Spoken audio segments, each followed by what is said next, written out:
Welcome back to Elle's Sci-Fi Book Club. I'm Elle Cordova. I'm Grace Yost. And today we have the distinct pleasure of talking about Douglas Adams' classic, The Hitchhiker's Guide to the Galaxy. We're just talking about the very first of the novels. I think it's really funny that he used to refer to this as a trilogy in 5 novels or something like that, a 5-novel trilogy, because it's immediately ironic. Right, exactly. So if you liked this, you have 4 others that you can enjoy by Douglas Adams, and then another author wrote an authorized 6th novel. Yeah, authorized by his widow, I believe. Right. Yeah. So lots to consume, and not just that, but there's a whole illustrious production history behind these stories, which we should get into. Yeah. It was a joy to reread this. I read it a long time ago, so I had forgotten a lot of the jokes and, just the adventure. Yeah, I had a visceral experience. I don't know if people have this when you reread something, then you're all of a sudden, I was like in the sensory mode of where I was when I first read this, which I think I was in high school. I was on my lofted bed in my tiny little bedroom in my parents' house, staying up late, tee-heeing over the jokes and everything. Were you an enthusiast of British humor at the time, or was it new to you in reading this? I think it was new to me. Some of my friends, I don't want to shock anyone, but I think both of us were nerds in high school. What? You just blew my cover. I know, yeah. Everybody thought I was so popular and cool. In high school, and then before that and after that. So I had some just lovely friends who suggested this to me, and I just remember really enjoying it. And so I was sort of transported back, remembering how it felt to be up in my loft by the ceiling reading this. Yeah. Oh, that's lovely. Yeah. Yeah, and we have different versions from each other this time. I have this ultimate Hitchhiker's Guide with the 5 novels and one story. Less abused than other books. Yeah, but probably because you've only read one of them so far. Yeah, that's true. But let's get into sort of the history. So this my copy actually comes with a note from Douglas Adams in the beginning talking about how he conceived of this. And he says he was lying drunk in a field in Innsbruck as he was traveling as a young man. And he had a copy of Hitchhiker's Guide to Europe in his pocket. And he was thinking how nice it would be if somebody were to write a version that's a Hitchhiker's Guide to the Galaxy. And he's like, if they did, I'd be on the first ticket out. And then he had that idea. He buried it for 6 years until one day he was talking to a producer at the BBC who gave him a shot to do a radio play, basically a series of radio episodes. And his initial idea for that was it was called The Ends of the Earth, and each episode would have the Earth end, the world end in different ways. And then one of those episodes was sort of the Hitchhiker's Guide with this idea of a bypass needing to be built, and so Earth gets exploded or destroyed in the wake of that, and that kind of took over the entire series. So that's how it came to be a radio series, and then it was adapted into television and other things. So is the order radio and then novel? Then novel I think comes, and then television. I don't know if the novel or the television series came first. I think the novel. Okay, right? But I know that they got a lot of the same, the voice actors to be in the TV show version. Oh, that's cool. Yeah. Okay. Which some people felt like maybe they were less adapted to the screen and maybe better as voice actors. So there's a question about that. But I personally, and I know you and I we listened to some of the radio broadcast, and we'll put links in the video description for anybody who wants to check these things out. We watched the 2005 movie, which was great. Yeah. So many amazing actors in that. But I personally just like it best on the page, in the novel form. Yeah. It's an interesting kind of field of study. People thinking about transmedial relationships, something starting in one medium and passing into different styles of different types of art, and what you gain and what you might lose, and the different perspectives that accumulate when you have something like radio versus something like the novel. Yes. And I think listening to the radio, admittedly we didn't listen to the whole thing, but we missed the ironic framing of the narrator, which is much more present in the novel. Exactly. The narrator has so many of the jokes and sort of the imaginative aspect of the imagery. And the backstory, the background, what people are thinking and everything. And yes. when you just sort of act it out in dialogue, you miss a lot of that. Although what you do gain are really amazing soundscaping and the sound effects. It was so well done, especially for its time. Yeah. It was actually the first comedy radio show to be broadcast in stereo. So they were really aware of that, and they really thought very consciously about the sound design for it. It's fantastic. It sounds really, really great. Yeah, it really holds up, and you can get an LP of it even today, and it sounds great. Yeah, I think the LP is slightly different than the original or something. There are like lots I know it was of remastered. Oh, right. Okay. Yeah. But I like to think about all the things, and I really have a bias toward text, I'm realizing, because of course I prefer the novel. I prefer to read things, and I don't know if that's just we have different brains, we take in information in different ways. I really prefer just reading something, which is funny because I've sort of made my career on visual and audio media, but there's nothing like, for me, there's nothing that can really come close to just reading a book. Right. I mean, different things will, of course, offer different possibilities. One thing I was aware of when we were listening to the radio version is that, radio, and I've listened to a lot of radio as a person who's old before their time. You were old when we were like 19. I know. I remember because you would drag me to the orchestra. Right, exactly. Yeah. Or the opera. But I like to listen. I've listened to a lot of older, and I mean like older radio shows. I've listened to things from, like the 40s and stuff like that. But with radio, you are sort of missing, it depends on how present the narrator is, but it's harder to access interiority in a radio version of something. So, it's a lot of the way it's framed in radio is just the back and forth of dialogue. And then you're sort of in radio, you as the listener, just like in a film, you're experiencing this in time, and you're sort of pushed along through the events in time. Whereas in a novel, you are determining how fast things go, and you can stop, you can like think about things. You have more of the access to interior emotions with a third person omniscient narrator. Mm-hmm. Yeah, exactly. Yeah. Well, let's talk about the story itself. So just in general, to get things started, what were your impressions reading this for the second time now as an adult? How did you take it in? Well, I very much enjoyed it. I mean, obviously it's a big tonal shift if you've been following along with the other things we've been reading. Yep. Science fiction, I think it's fair to say, is often a bummer, Or it's like overly optimistic. It's like utopian or dystopian. Yeah. But I feel like if anything, the dystopian, the sadness, it's often a means by which people warn us about various futures that we seem nevertheless to be barreling toward. Cautionary tales. Yes, cautionary tales. So here it's obviously it's much lighter in tone than, and we'll have more to say about that. I don't know. It feels to me like sort of a joyous send up of some of the trappings of this type of story. The whole idea, the improbability of it all. Like you have people who have all met and are very closely connected, and yet now they're reunited through the device of the improbability drive of the spaceship. So we have, just to remind everyone, our main character, you'd say main character, right? Arthur Dent. Yes. Yeah, absolutely. For sure. Arthur Dent, who's sort of like a very British man. I'm reminded. Incredibly British.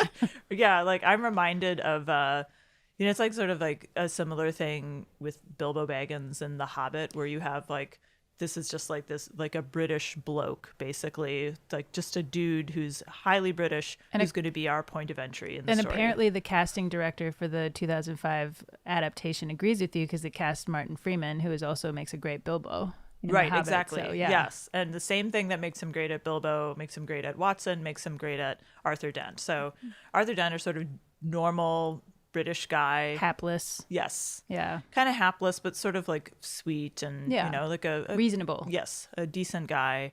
We have Ford Prefect, who's secretly an alien. Hilarious name. Yes. That I think maybe some Americans may not immediately understand. That's a car. Ford Prefect. But Ford's an American company. Yeah, but the Prefect I think was only in Europe. It was only in... Oh, I didn't even know. See, I'm so American, I didn't even realize that Prefect was a reference to a car. Yeah, right. And I think it is. And I think that joke particularly maybe misses some of the American audience. But it's sort hilarious over because my head. Yeah. Because he thinks he did like shoddy research about the Earth and thinks that cars are the dominant life form. So he thought, oh, this name will be nicely inconspicuous. Right. And I have to say, I love how Douglas Adams. This is one of the parts I remember the best. His description of Ford. This is on page 11 if you have my modest 1-volume copy. But he says, there was something very slightly odd about him, but it was difficult to say what it was. Perhaps it was that his eyes didn't seem to blink often enough, and when you talked to him for any length of time, your eyes began involuntarily to water on his behalf. Perhaps it was that he smiled slightly too broadly and gave people the unnerving impression that he was about to go for their neck. A sort of like slightly like not quite right performance of humanity. Yeah, that's the uncanny. Yes, exactly. That almost kind of reminds me, I mean, the scarier version of that is, have you seen that Scarlett Johansson sci-fi movie that's like Under the Skin or something? No, but I was just reading about that. It's really good. I really okay. liked it. But that's she gives that sort of unnerving performance of humanity. Right, and that's why it's so unsettling, when you watch films where they're trying to do, it's like the closer they, like, we'll tolerate Pixar's, round caricatures of humans, round kind of less textured caricatures of humans, better than we will something that's trying to capture exactly a person, because it's sort of uncanny. The closer it is, the more upsetting it is, I think, to us. Yeah. And I think with Ford, I thought that was such an interesting way to describe him, and something that wasn't in the radio version, I think. I don't think so. Kind of that impression that he's about to like go for your neck. I thought that's just really funny. But then is so charismatic and affable and has this power over people. He can like when he convinces the construction crew to just hold off and let Arthur walk away and just like let's just assume he's there and that you're just waiting around. Yes, the power totally of persuasion. Delightful. Right. Yeah. And then we have our most overtly alien. Well, Ford is blending in. Ford looks human. Yeah. But then Zaphod has, I think, I was picturing 2 heads, like, 2 necks. Yeah. 2 separate ones. Right. I That's picture what I him was kind picturing. of spindling out. But that's what I was picturing. Yeah. I was picturing the announcer of the pod racing scene in episode 1, Star Wars episode 1, The Phantom Menace. Yes. So I was picturing that like 2 heads, sort of this larger than life figure who's has stolen the ship. He's the president of the galaxy, another very charismatic figure. And then we have, of course, our token woman, Trilian, Tricia McMillan, from Earth. That was a name upgrade, I will say. She decided to go by Trilian. Trilian's awesome. If my name were Tricia McMillan and I went up to space, I would absolutely be like, no, I'm Trilian now. You wouldn't just be like, now it's Trish? Nah, I'd be Trillian. Because why not? Trilian, yeah. It's a nice, portmanteau of 2, less fun names. Well, you can't be like hanging around with Zaphod and then be like, and I'm Trisha. Right. It's too silly. So, yeah. So she's sort of what I think of as like spoofing of the way these adventure stories work, where it's so improbable, but people who have met are like reunited and are connected in these surprising ways. So Star Wars, of course, is a major example of that. It's suddenly the huge galaxy, but it's also small enough so you'll encounter your twin sister accidentally. So along those lines, we have, of course, Arthur meeting Trilian at a party. She picks Zaphod over him because he does have a spaceship. Fair. Which is fair. Yeah. So we have I think Marvin is certainly maybe more of a supporting character, but he's in the mix as well. Very memorable. Marvin, the paranoid android. They obviously wanted to say paranoid because it sounds like android, but obviously he's more of a depressive android. Yeah. I don't think that type of incorporation of human characteristics I haven't seen an example of that where it's this just hilariously depressed figure. So yeah. So I would say the central driving impetus or like force behind this novel and all of the novels in this universe is irony. Yes. It's irony, and I would say even just the sort of the central crux of the beginning where you have the Arthur's house being demolished without notice, and then the same thing happening on the macro scale to the Earth. And then the fact that there's this extra irony of like the Earth is actually this super important like supercomputer working on the problem of the universe, the question of the universe, after the answer was already given. There's this whole like layer of irony, and you keep zooming out and it just gets more and more ridiculous. I'd say like that happens on every level in so many ways throughout the book. Yes. And I love that we even just start with it. Just the immediate irony of the the construction, the demolition within the demolition. You know? Right. Which I love that line where Ford is like, or Arthur looks out the window. He's like, they're going ahead with the demolition or whatever. And Ford's like, oh, I think it's just your house. Like, I think they're just that was just your house. Yeah, it was just your house. It's like, what? You know. The entire opening is so funny. It's so great. It's so funny. Well, the whole entire book is just a total delight. I will say, you know, obviously, like you said, it's a huge tonal shift from everything else we've been reading in this book club so far. If you could say anything maybe against it, it's definitely, it has a sketch comedy tone. So a lot of it, when you try to read it as a novel, it maybe doesn't offer the same thing. Maybe some would say it doesn't offer as much as maybe some of the other novels we're reading. It works better when you think of it almost as sketch comedy. So you're not going to be able to dive very deeply into, you know, character development or even plot. You know, a lot of it just feels sort of haphazard and strung together because that's how it was serialized. Well, right, exactly. And so this is so talking about, you know, media crossing into different forms of media. I think that's something that is a little bit hard to translate into a novel. We read a novel and novels are sort of more like things are kind of more interconnected, and this is highly linear. Mm-hmm. Although I could tell, like, as he's translating it, he sort of is like weaving things together a little bit more. It's not like he kind of prepares things, but you know, I'm reminded it's sort of inescapably serial the way it's presented because the chapters are often ending with these cliffhangers, which makes sense because this is conceived of as a set of radio episodes. Mm-hmm. So of course, like many forms of seriality, whether it's novels, whether it's film serials, radio serials, you're trying to get the audience to tune in again. So you want to end with something that's, you know, like, hey, tune in. But then I was delighted by the way he kind of subverts this. It's when they get to Magrathea and then they have those missiles shot at them. Yeah. And then this is on page 120 if you have my modest little volume, where stress and nervous tension are now serious social problems in all parts of the galaxy, and it is in order that the situation should not be any way exacerbated that the following facts will now be revealed in sequence. Yeah, that was funny. The planet in question is, in fact, the legendary Magrathea. And then it's just like, hey, don't, like, they're going to get out of this. Like, it's this, so it's a sort of spoof on that idea of the serial, like, oh, no. And that's how a lot of, So there's a linear route to this that I think is from the radio shows that is a little bit, makes it stand out a little as a little strange and a novelized form. I like the comparison that you just made to sketch comedy because even with the greater integration of the narrator into the story, I'm still like, I don't mean this as a critique, but they're like lacking the depth really. We have more access to their interiority than we do in the radio version, but we're not really meant to like reflect deeply on what it's like to lose Earth. You know? Right. And actually, you know, when we were listening to that, the first episode of the radio version, one thing I really missed was that moment where Arthur is trying to conceive of the destruction of Earth.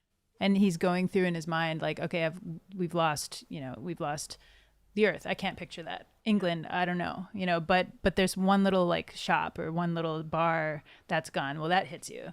Maybe that one random person, not your immediate family, that's too much shock. I can't take it. But like, oh, that one guy, he's gone, you know, and just watching him and then be like, McDonald's, I'll never have a burger again.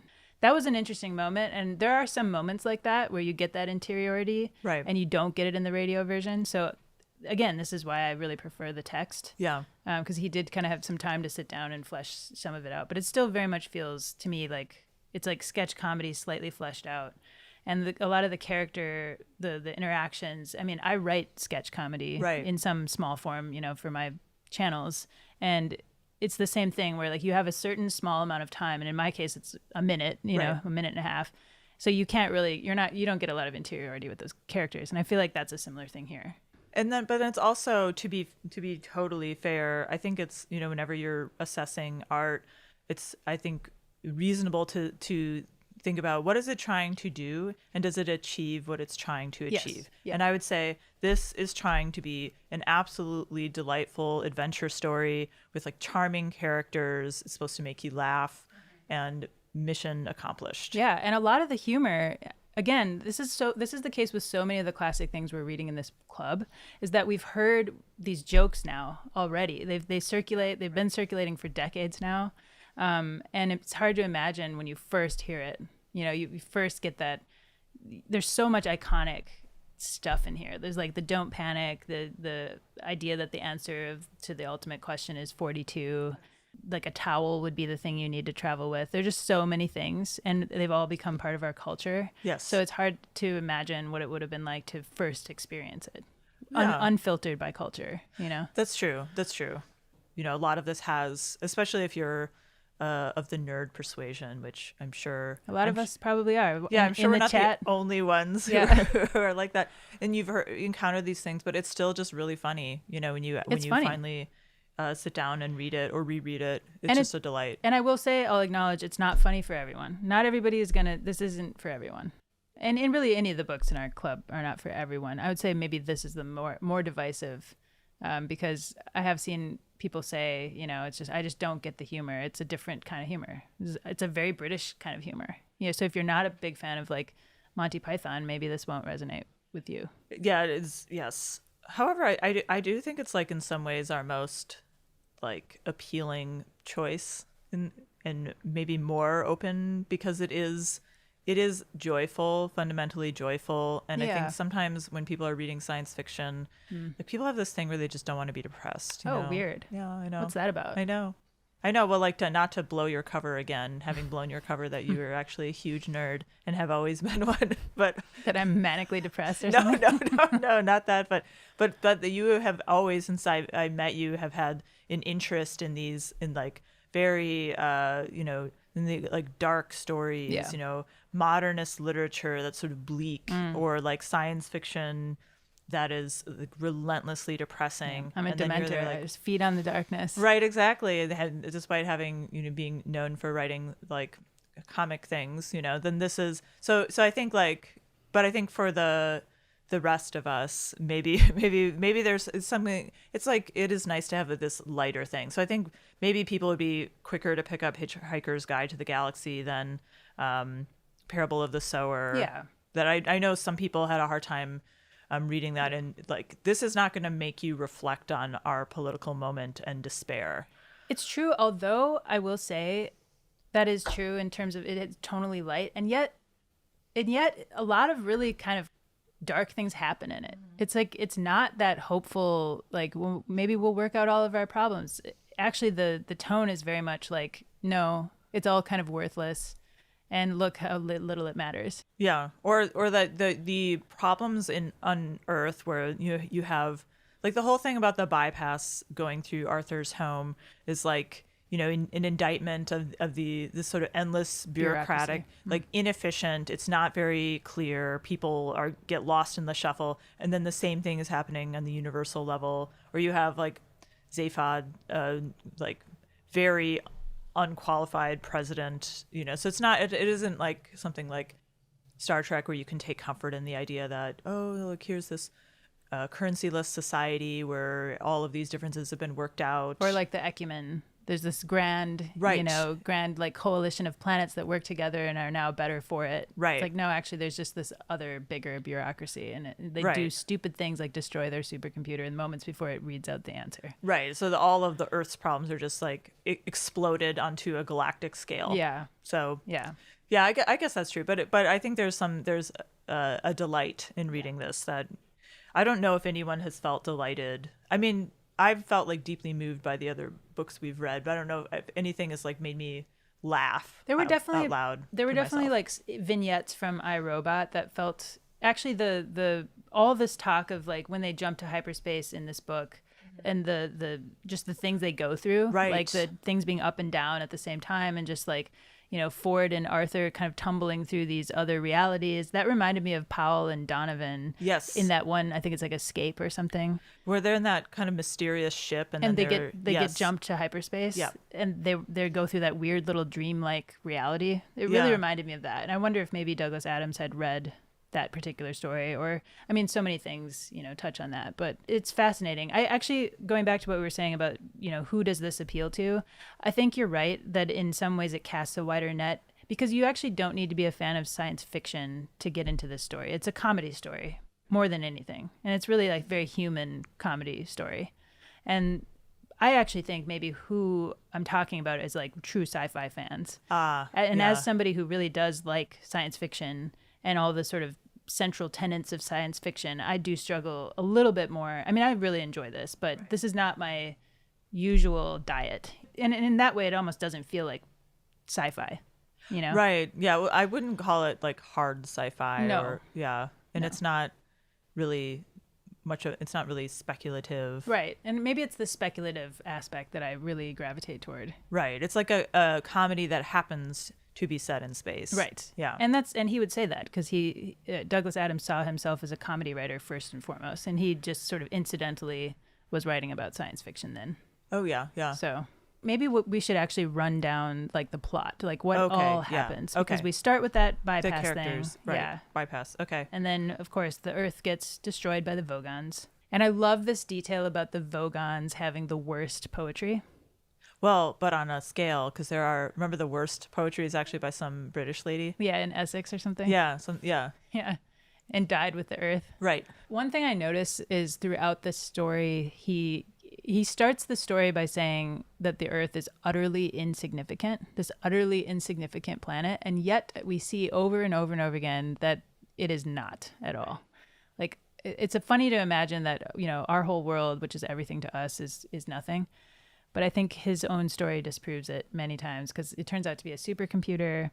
It turns out that, you know, important people have hung out there. Like the president of the galaxy has been there. People, and then random rich aliens come and like buzz people by pretending to be these crazy aliens, and no one believes them. Which is part of the, you know, it's the publication history of this. That I think he originally meant it for it to be this insignificant planet, and then when you develop your story more and you start serializing it, it's going to have contradictions, and he talks about that too. But then it's part of the ineffectual bureaucracy that people don't realize that this is part of, like, how long has it been going on for millions of years or something? The Earth is the supercomputer trying to come up with a question. 7 million years or something like that, or 10 million, yeah. And that is very funny. And I love the Vogons sort of broadcasting that annoyed, irritated little message. Like, well, we posted this in Alpha Centauri, which is only 4 light years away. Right. If you can't be bothered to check the notification, you know? Right. The same kind of snotty attitude as the local government. Yeah. And it would be a bureaucrat like that would try to write poetry and cause internal hemorrhaging. Yes. It's funny that Arthur, for some reason, is immune. Well, Arthur can do the thing where you, like, it's like, I don't know, I was unpleasantly reminded of some very bad English classes that not that the class itself was bad, but just when you're in a class and you have some people who maybe didn't totally read things and they're just kind of blathering through some kind of analysis. Yeah. Yeah. So with Arthur trying to say, oh, it looks like you're really trying to say the humanity, and then the Vogonity. The Vogonity, yeah. Exactly. That's a great sequence. And so then, the Earth is destroyed. Then Ford sort of saves Arthur by hitching onto the Vogon ship, and then they're thrown out the airlock when the poetry, after the poetry reading, Arthur wasn't able to save them by flattering the Vogon. And we should talk about this sequence with the guard saying resistance is useless, which I'm sure caught your eye, of course, as well as mine. Being huge Star Trek fans, I had to look up to see. Well, obviously this came before the Borg were ever an idea. So, in looking up, like, was Star Trek influenced by, with the resistance is futile thing? Did that what came first? And obviously this did, but then even before this, apparently that phrase was used in Doctor Who, which Douglas Adams wrote for. Oh, I forgot that. Okay, Yeah, so there's a cybernetic species in Doctor Who. That particular phrase first appeared in a 1967 episode called Tomb of the Cybermen from Doctor Who. Okay. That cybernetic race also has an aim of like assimilating everyone. And I guess, then I also think of like Star Wars when Darth Vader is like, it is useless to resist, right, Right. So I just feel like this is like a phrase that circulates, and it's interesting to sort of trace it back. But because he says it over and over and over again, it really caught my ear. And they fail to move his emotions as well, because he wants to continue shouting. Yeah, Ford is almost able to convince him, but even his power is not quite great enough. Yes.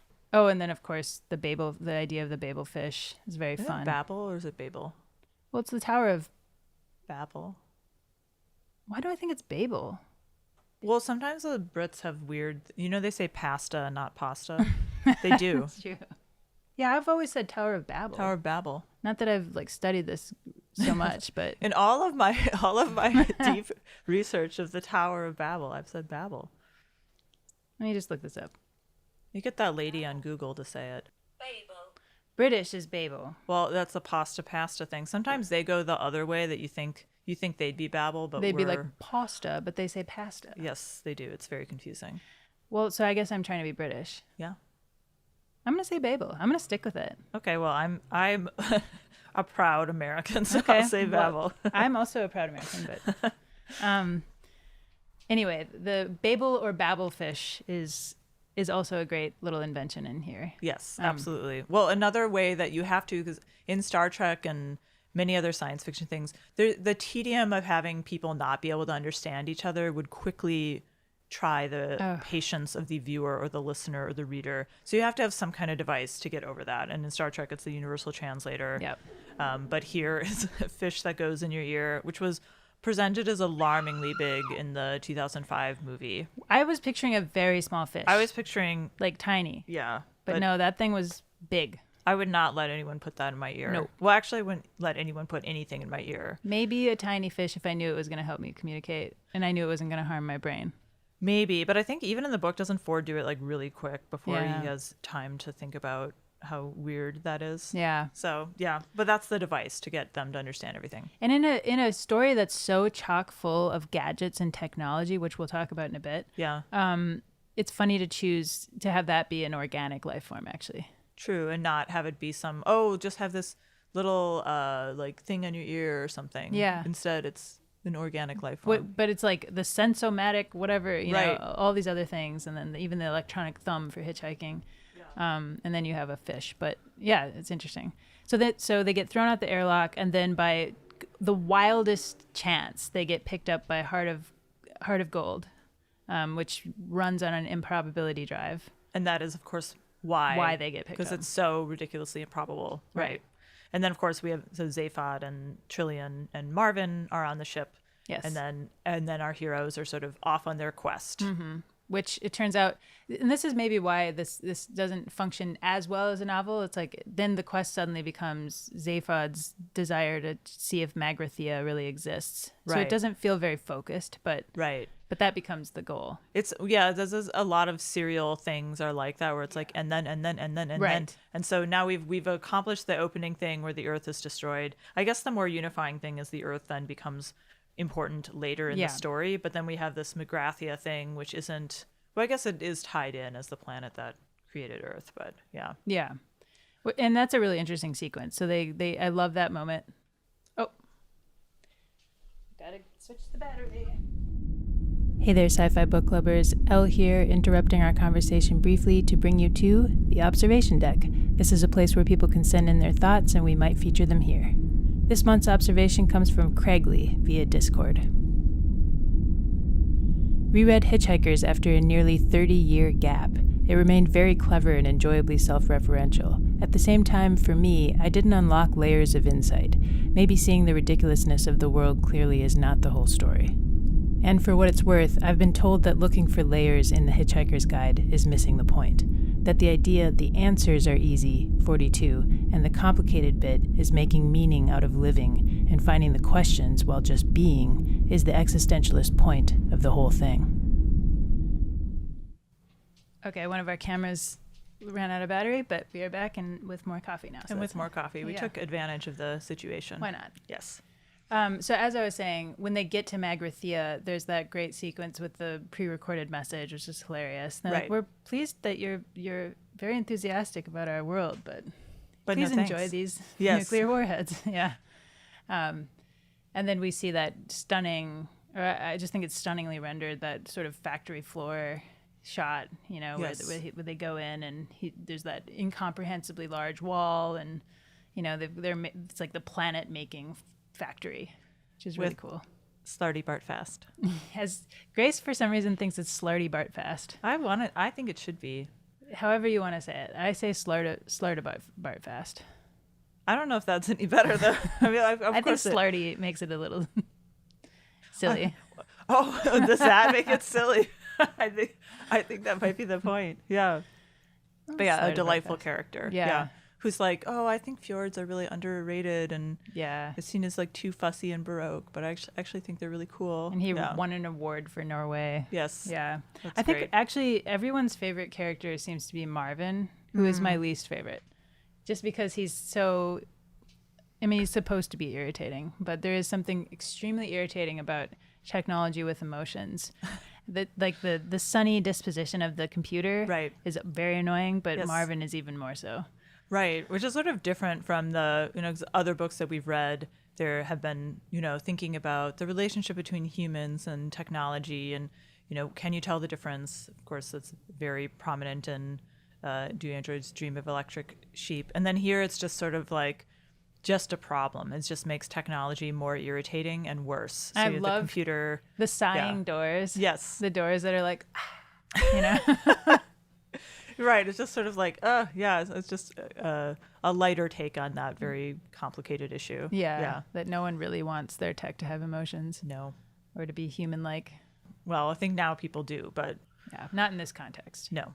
But yeah, so that's where we learn that there was this supercomputer named Deep Thought who was tasked with the answering the ultimate question of the universe, life, the universe, and everything. Yeah, and then thinks for like 7.5 million years or something, and then spits out the answer 42. And then they realize, we needed to ask. Now we need to find out the question. So these mice, which are pan-dimensional, super intelligent beings, commission the construction of this supercomputer, which ends up being Earth, the planet, and then they take the form of mice on the Earth. And then we run experiments on them. It turns out they're running experiments on us, and then moments before the Earth gets to spit out its answer, it's destroyed by the demolition project. It's wonderful. Yeah. Yeah. And I have to wonder, speaking of Star Trek, as we always will, the idea that there are creatures on the Earth who may have relationships who may be more sophisticated than humans. And the dolphin sequence, yeah. Right. And I'm reminded, of course, of Star Trek 4, Voyage Home, that's the one where they go back in time to save the humpback whales who have a relationship with cigar-like aliens from across the universe. So it's kind of a similar idea. This came before that, but I like that idea. That was probably a little bit of an homage, maybe. I wonder. Yeah. I'm sure the people who write these science fiction shows love this. Mm-hmm. Yeah. Oh yeah. Yeah, I love that. Thanks so long, and thanks for all the fish. Yeah. Right. Yeah. It's fantastic. The mice try to steal Arthur's brain, and then they're able to escape. They get back on. And then it turns out that the police are after Zaphod for stealing the Heart of Gold, but the ship kills itself because Marvin talked to it, gave it its point of view. Love that. Yeah. And then they're on their way. They're gonna go to the restaurant at the end of the universe. Right. Yeah. And then, of course, the story will pick up from there. I haven't read the other books, although I would like to know what happens. I barely remember. I read You read them? I read the next one. Okay. I think I've only read 2. Right. But delightful story, very short. This is probably the shortest one we will read in this club. I would imagine. Like you said, it's a huge tonal shift. I hope people enjoyed it. I'm sure most people did in some way. Right. You know? I did want to say, we saw, you and I watched a little interview with Douglas Adams, and he mentions that he's kind of a tech head. You know, he loves gadgets. He says he's got hundreds of gadgets around his house, and by the way, unfortunately, untimely taken from us at 49. Horrible. Yeah, from a heart attack or something. Yeah, I think an undiagnosed like heart condition. He has this heart attack, and suddenly he's gone at 49. And of course, we're like, I felt similarly to, you know, we were reading Parable of the Sower, and you get the sense again that here's this really dynamic person who's like right in the middle of their creative life. We would love to have more works by this person. We were watching an interview with him, and he's so like charming and funny and delightful, and the person you would imagine wrote this book. Yeah, and that just was, it's extremely sad that he died so young. Just awful. And he was planning to write another Hitchhiker's entry. Yeah, and he didn't get to see his like the film adaptation, and so yeah, it's one of these tragic losses. Yeah, but we did learn in that interview that he's gadget head, and you can really see just the use of tech throughout the story. There are so many delightful little gadgets, and you know, the even just like the electronic thumb that you use to hitchhike, and really creative ideas, which are also in a way kind of a spoof of the genre. Absolutely, you know? yeah. Like even the titles feel sort of spoof-like. Yeah, I wonder now. It just occurs to me that the idea of hitchhiking is also very much of its time. People are hitchhiking in the 60s and 70s, and then as people become more aware that there are like dangerous people, it's like not so much a thing that people do anymore. But they used to be like how you would get around. Yeah, more I think often. There are plenty of people that still do hitchhike, but it definitely it's way less common than it used to be, especially if you're not a man. Yeah, you're probably not going to do this. I do love the idea of hitchhiking through the galaxy, that you could just have an electronic sensor, you know, as a thumb, and hitch a ride. The tech is whimsical and delightful, and sort of not entirely highly effective. You know, in certain ways, like Marvin is kind of misfire, I guess. You know, let's have the robots have personalities. Well, what if they're depressed? Yes. Yeah.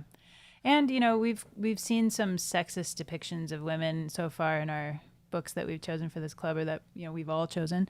And you know, that's to be expected with some older works like that. Yeah. This I didn't feel, you know, for having been written in the 70s, late 70s, it, you know, I would say if anything, that character Trilian feels a little wooden, but then so do everyone. Yeah, so kind of everyone. Is like that. I guess the one thing you could say is like a lot of science fiction films around this time, this would have been, let's see, what is it, 79? So, well, or the radio show 78. 78, yeah. So it would be like 1 year after the original Star Wars in 77. The idea of like one woman who's like the one woman but kind of plucky, like that's kind of that is kind of more of its time. That's like that's such me really nitpicking though. That's the only thing I can think of. I think if this were written today, there'd probably be more incidental women around. Sure. But she's got like multiple degrees in STEM, and it's not that's like such a small. Yeah, I think that's right. I think they turned her very fairly. Yeah, they turned her into, what did you call it? Trope.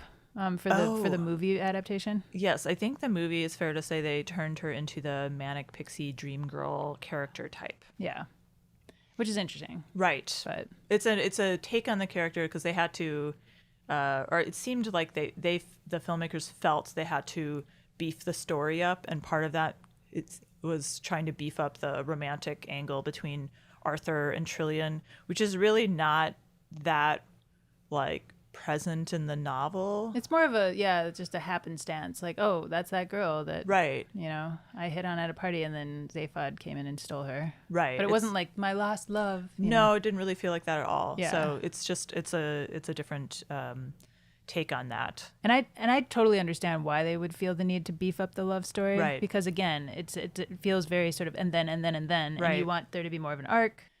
So it makes sense. I think the movie actually hangs together pretty well. There are a couple moments that I don't feel needed to be in there. And I'm not even sure if maybe they harvested these things from other parts of the book, or the other books. But the whole sequence with John Malkovich, that character, I don't know. Yeah, there was a character they, I think, invented specifically for the movie, who's kind of a rival for Zaphod. I think like the difficulties in adapting the novel to a film probably stem from the fact that the novel originates as a radio serial, and so there isn't like, you know, in like Hollywood cinema, the overwhelming focus is on there being this like tight cause and effect between, like, everything should result from everything else. Yes. It's like, since the classical Hollywood era, that has been a norm. And then also that there's going to be like character development, and romance is often the vehicle for learning more about characters. Yeah, and you want it to feel sort of circular, like things Yes. come back. Things that are Right. introduced come back and are resolved. Yes, and then you want the characters to change over the course of the film. Yeah, and that doesn't happen as much in this story. I would say I don't think it happens like at all. Right. And that's not the point. That's not Right. what he's going for. It's just sort of like, here are these amusing characters and let's see them interact in various circumstances. But so they want Arthur to have some kind of trajectory, and then they decide that the romance will be the way to achieve that. Yeah. By the end of the movie, he's realized, oh, Trilian is the love of my life. I should never have let her go. Now I need to get her back. Right. I think it kind of, that does work, but it does, I think the movie does turn her into that character type, the manic pixie dream girl, who's like just kind of like all over the place, and she's sort of like elusive and like, It's Zooey Deschanel, so right, yeah. who is like, you look up that character type and you literally see a picture of her face. And I like her. I think yeah. like a lot of the movie, but a lot of movies, like you can think of 500 Days of Summer, which Eternal is also her. Sunshine of the Spotless Mind. Right. That's another pixie dream girl. Right. It was just like, she's just crazy. She's so like She's so, interesting and like yeah. and then we have this like more square, straight ahead guy that's just Right. sort of like, whoa, you're a beautiful unicorn. Right. And then in the origins of this, with this, oh gosh, I can't now remember the critic who coined this, but it's like the manic pixie dream girl is the way to kind of like get this guy to explore the more interesting facets, to be more adventurous. But it seems to be, it's been sort of criticized as like it's like something that doesn't really exist so much in reality. It's like more of a concoction of male writers. And it's not a concoction of Douglas Adams. No. Trilian is not a manic pixie dream girl in the book. No. I don't think she comes across that way at all. She's a scientist. Yeah, she doesn't. And it's almost yeah. strange that she was even at that party and then like fell Yeah. for Sci-Fi. Like her whole character type feels very sort of like she's interested in science and like she's along for the ride for her own purposes of like, I want to learn more about the universe, you know? Right. Like their relationship is hardly matters. It's just sort of like one of these, oh, isn't that crazy that now we're all here together? Yeah. It's more about Yeah. the coincidence. But in the film, there's this, scene that you do actually see them meeting at the party, which I think is Yeah, fun. yeah. And then the way they expand on this is they, have her say like, let's go to Madagascar right now. And he's like, oh, I can't. I have a job. Yeah. Yeah. And of course, like at the end of the movie, he's like, actually, let's just go off into the universe. So that's the kind of way that they expanded that role. Yeah, I think they made some really good decisions. I just think you can't beat the text. The text is really, to me, the ultimate form of this. And I think a lot of people probably disagree with me and would say actually it's the radio form. But Sure, yeah.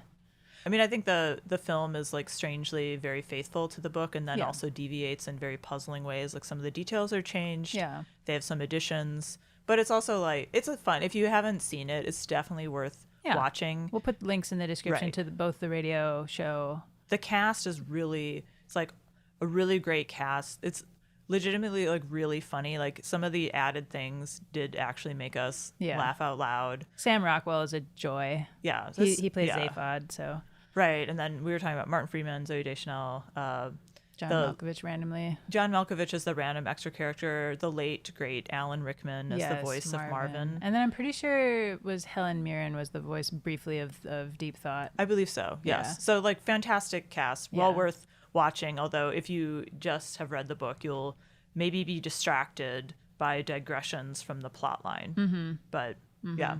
Yeah, but overall... Tonally, I thought it hit it really well. Yeah, and really this in every instantiation that it has been in, I think is a really fun and jaunty story. Yes, you know what I mean? absolutely. It's a fun adventure.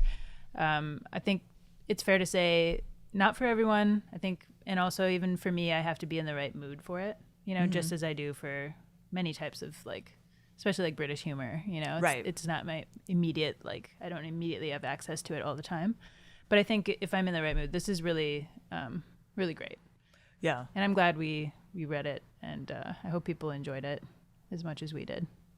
Yeah, but if you if this is sort of like too much of a tonal shift into comedy, fear not, because we're going straight back into the depths of despair.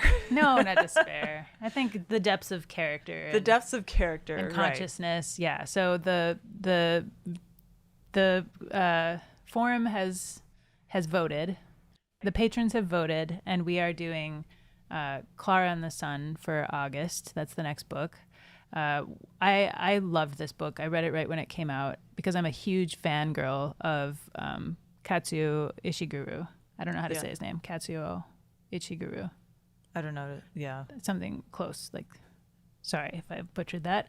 But I'm such a huge fan, and I have read Remains of the Day, Never Let Me Go, now this work, and I'm probably going to read the rest of them because me too. I'm just a big fan. And I've read the same set, I think, that you have. So really fascinating author. If you've never gotten the chance to read any of his books, he's really fantastic.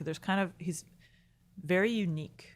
So unique. Yeah. Yeah. Highly readable, really fascinating. And every story that he tells is so different, so distinct from each other. It almost doesn't feel like the same author. Yes. But it's always like such good ideas, good character development, and I'm really excited for everybody to read this if you haven't already read it. And it's a story of a robot, android girl, and sort of explores a lot of the same themes we've already kind of touched on in this, but in a totally different way.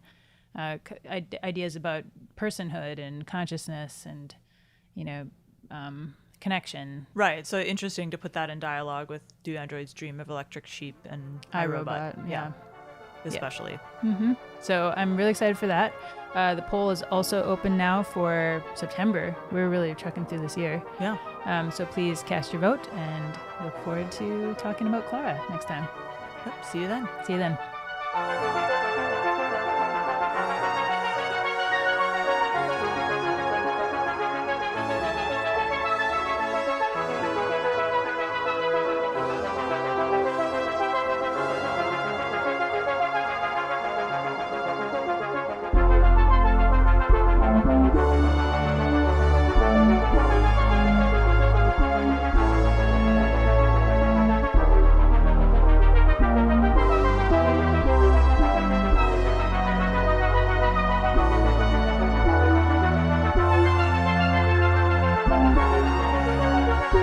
Bye.